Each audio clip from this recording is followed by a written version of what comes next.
Hello everyone, I was tagged to do the Get to Know Me fragrance tag. I was tagged to do this by Verity over at Verity's Scents, and this tag was originally created by Roxanne's Retreat. And I'm really excited to do this because a lot of the questions are pretty personal, and not personal in a bad way, but like kind of get to know me questions. And I don't really talk about myself too much on here, and I feel like this is a good way for me to kind of introduce myself to you. If this is your first time on this channel, hello, my name is Anya. I do fragrance videos here every single Monday, Wednesday, and Friday, along with a ton of bonus content in between. So if you're interested, do consider subscribing. So I will put both Verity's and Roxanne's channels down below. So let's just get right into it because there are quite a few questions and I feel like I'm going to be chit-chatting a lot. So the first question is, wear your favorite color and something to show your personality. So generally, I'm kind of cheating on this, I know, I'm sorry, but my favorite color is actually green. And I was filming a few videos, so I forgot to wear green today, and I don't feel like changing. But I will say my second favorite color is black. And what I'm wearing today, I think actually shows my personality quite well. So I have a kind of like a sweater situation going on here. I'm wearing white. And then I also have, sorry, there's like a bunch of glare. I'm wearing like black leather pants. I don't know if you can tell. Wait, is it gonna focus on my hand? Yeah, so I'm wearing black leather pants, belt. And in terms of my personality, I feel like my personality is pretty represented here because I tend to go for very classic silhouettes, but I also like a little bit of edginess. So I've actually worn leather in many ways for years. I mean, I wear vegan leather, um, mostly. Yeah, pretty much most primarily. But I tend to like a little bit of edginess, but I'm also very, I would say, classic person. I like to go for timeless silhouettes. And my personality, I would say, is very much like in tune with that. I tend to like a lot of old, like elegance, I would say, before it even became a trend. Um, Quiet luxury, like that's like my aesthetic with like a little bit like of edginess, like animal print mixed in, which might sound a little bit weird, but yeah, I love fashion actually. I've loved fashion for longer than I've loved even beauty or fragrances. So that's a big part of my life. I love clothes, so yeah, that's pretty much my personality right there. So the next is, where are you from? So originally I grew up in Texas. However, I am a first generation immigrant. My parents are from India and Ukraine. So that's a bit of a mix. I've only actually met one person other than my sister who also has the same mix in my entire life. So it's definitely not something you see every day. And because of that, my features are a little bit ambiguous. People usually don't guess I'm Ukrainian and Indian at all. They usually think I am from a Spanish-speaking country or that I'm Middle Eastern. So yeah, it's a unique combination. I do speak Russian fluently, and in case you're wondering why I don't speak Ukrainian, my family is originally from the part of Ukraine that used to speak Russian a lot. So when my mom had me, she taught me Russian because of that. Because she grew up speaking Russian, and she also she worked and lived in Moscow for many years and then came here. So I grew up speaking Russian. It's the language I'm most familiar with. I can understand Ukrainian, but I can't speak it, unfortunately. But I do love listening to Ukrainian music, and I actually do Ukrainian folk dancing. So that's something I've done for years, and I'm just now getting into it again. So yeah, I love my cultures, both of them. I feel very I love being part of different communities in different parts of the world. I think it's fascinating, and I really appreciate that. So name one fragrance your partner loves on you. So right now I do happen to be single, and I did film a video talking about like cuffing season fragrances. It may or may not already be up, but I talked about a few fragrances that historically partners have liked on me in that video. But one that I would choose for this video that's a little bit more unusual is Kama by Noir, and I do think this can be loved by everyone, so I think anyone can wear this. So this has a very interesting scent composition. It has a hero note of leather, but it also has cotton candy, blackberry. It's very interesting. And I have gotten massive compliments on this whenever I've gone or whenever I've worn this with significant others or like dates, stuff like that. So yeah, Kama by Primar. This is really, really good. So this is the fragrance I would choose. So next up is, what is your favorite designer house at the moment? So my favorite designer house at the moment right now is something that might surprise you. It's Chanel. So Chanel, to me, they've had so much history and they've truly been at the forefront of innovation when it comes to fragrances. I mean, and I think actually when a lot of people think Chanel, they only think about Chanel No. 5 or Coco Mademoiselle. And the thing is, they have so many fragrances in that house that are truly, truly wonderful that people don't really talk about that much. For example, the entire Chance line is phenomenal and people don't really talk about it. And I think the Gabrielle Chanel fragrances are also really interesting. So I would like to explore Chanel fragrances more on this channel. I feel like that would be fun. But for now, I'd say like my favorite designer house is Chanel. And next question. So, what is your favorite niche house at the moment? So, niche is something that I cannot choose one favorite. I have to choose several. So, I would say my favorite niche houses would be Per Noir, Une Nuit Nomade, and Reinvented. I actually do have discount codes available for Per Noir and Un Nomad. So if you're interested, they're always down in the description box below so you can save some money. And I also really love Reinvented as well. And I've met the founders for Per Noir and Reinvented, and they're amazing. And each one of these houses are truly unique and special in the way they approach their fragrances and in the perfumes they create. And yeah, I think they're amazing. So those would be my top three favorite fragrance houses or favorite niche fragrance houses that I have several bottles from, because I have like a few more, but I only have like one bottle from them. So I can't really say that they're my favorite niche house, I feel. But that's just my opinion. Next up is, what is the retail value of your current wish list? To be honest, it's probably like $50,000, because whenever I hear about a fragrance, like a perfumer, a fragrance founder, whenever someone starts talking about fragrances, my wish list, like in my head, like it just keeps getting added to and added to and added to.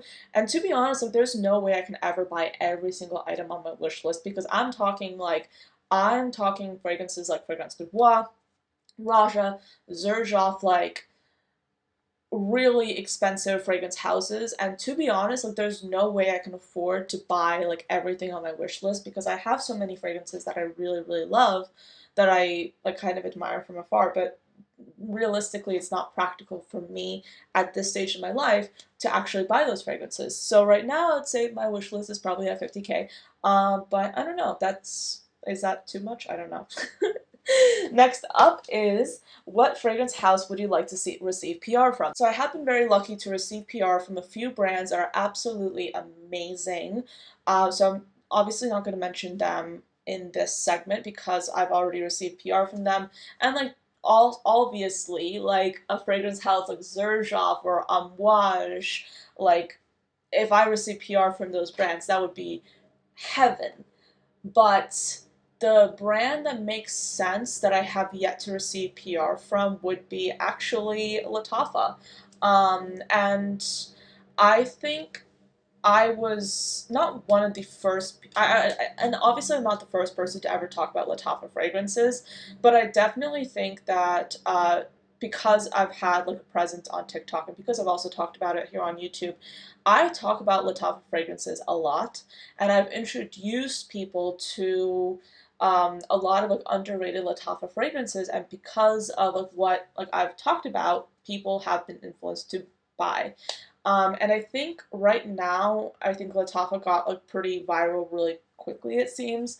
So I don't know if I'm being overlooked, but I think it makes sense for me to receive Latafa PR because I wouldn't say I'm known for Latafa fragrances, but I guess in some ways I am, because I talk a lot about Middle Eastern perfumes. And I'll kind of touch on that later on in this video as well, but I would say Latafa, that makes more sense to me, or Aroma Concepts, but more so Latafa.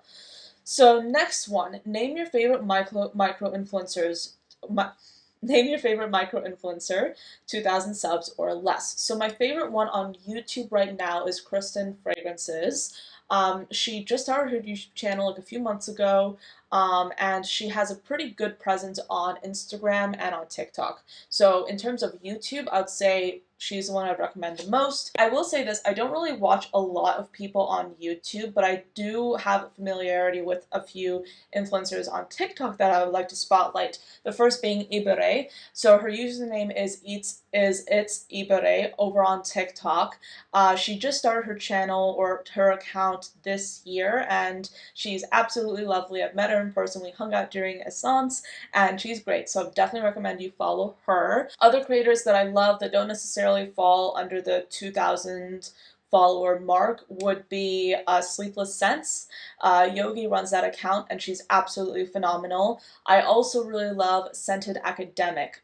So the person behind that is Dee and she is fantastic. So those creators are amazing. I've met them in person and they're absolutely lovely. So those would be like my cursory picks. I mean, yeah, those are the ones that I really love and I love their content as well. The next question is, what influencer have you been influenced the most by?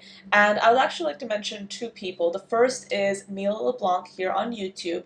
I first started watching her before I was even interested in fragrances. At the time, when I started watching her, I was working in retail and I was only really interested in skincare and makeup. And I started watching her and I became obsessed with her channel. And because in my position at the time, I was supposed to sell fragrances every now and then, I needed to kind of come to an understanding of what the notes were, of like how fragrances worked, you know, like stuff like that. So I started watching her to kind of like gain that context. And the more I watched her channel, the more obsessed I became with fragrances. And eventually, it's kind of funny because I became the go-to point person for them to for my store when it came to selling fragrances. Every single shift I had, they put me in the fragrance section because I was pretty good at selling fragrances. So Mila LeBlanc is pretty influential for me because I actually ended up having like the similar taste to her, and so much of my collection I've purchased because of her. So she's fantastic. I love her style. I love her personality.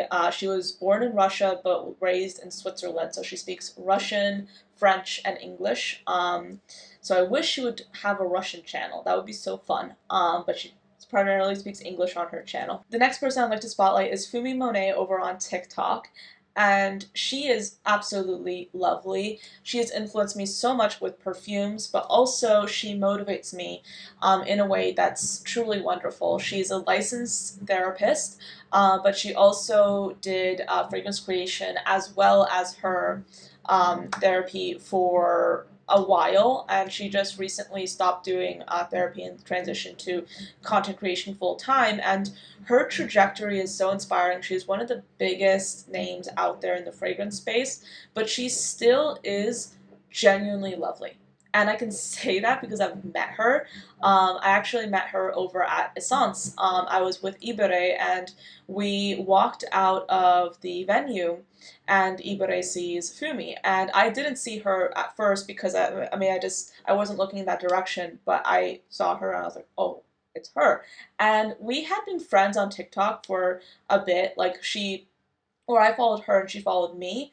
But I was so surprised when Fumi recognized me and it was like, I think she said like, oh, like, hey, like, oh, it's Anya, like, and I was like, you know my name? Oh my gosh, the train horn just honked, but I was like, you know my name? I was spellbound. I was flabbergasted. I was bamboozled, and she is so, so nice. She is so nice. Also, I met Professor Perfume at the same kind of like, you know, in the same huddle.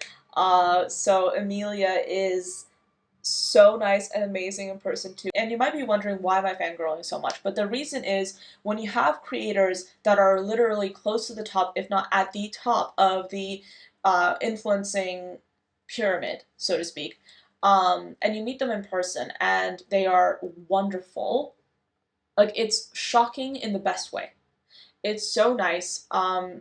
Literally, like, they're lovely, and it's inspiring to know that even in the internet space, and like this, the internet can be hateful sometimes. Like, there can be a lot of positivity, and there can be a lot of negativity, but it's so great to see people at the top being so kind and giving and generous, and that's truly inspiring and so amazing, and it's great to see that. So yeah, that's like my little anecdote for you right there, and hope I'm not too chit-chatty.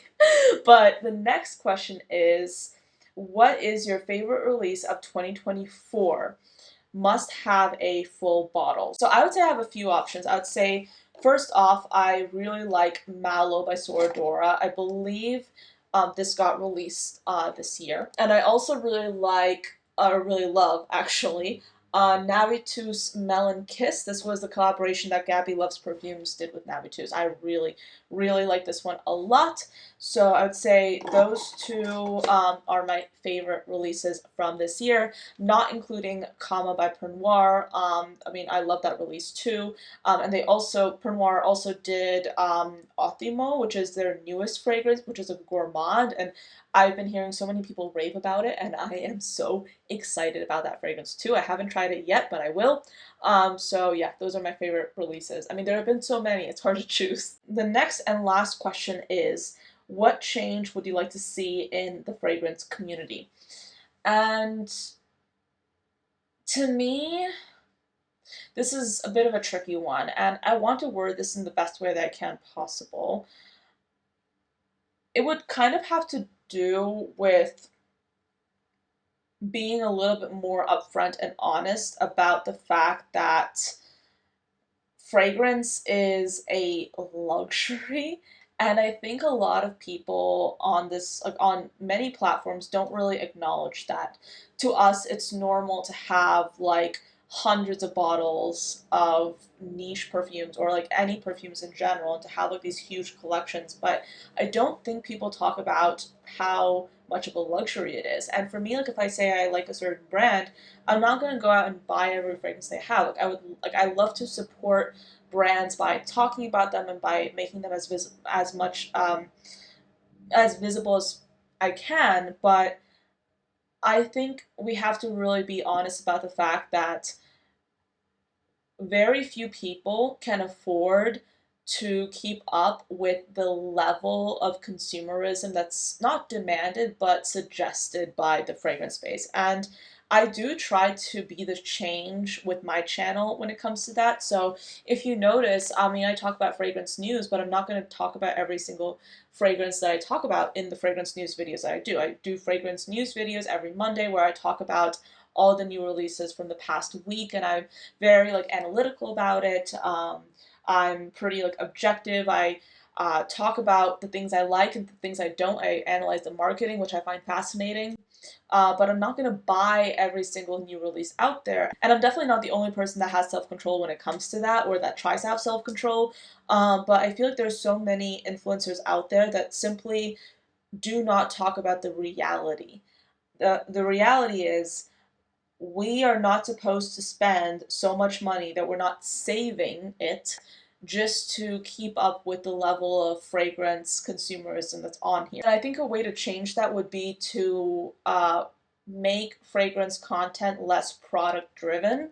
And again, that's what I'm trying to do with my channel. I try to like make things a little bit more fun. Maybe I should like try to make a better effort on this. And it's kind of difficult for me to conceptualize even like when I'm talking to you right now, but I think if we just be a little bit more honest as a community, and it'll be a little bit more honest with our audiences about consumerism and about how certain fragrance collections can be a little bit unrealistic. It's good to be a little bit more honest with viewers and basically talk about the reality of it. And I'm not saying that fragrance influencers should not talk about new perfumes. I think that there's a way to do it that's a little bit more objective. And for example, you don't need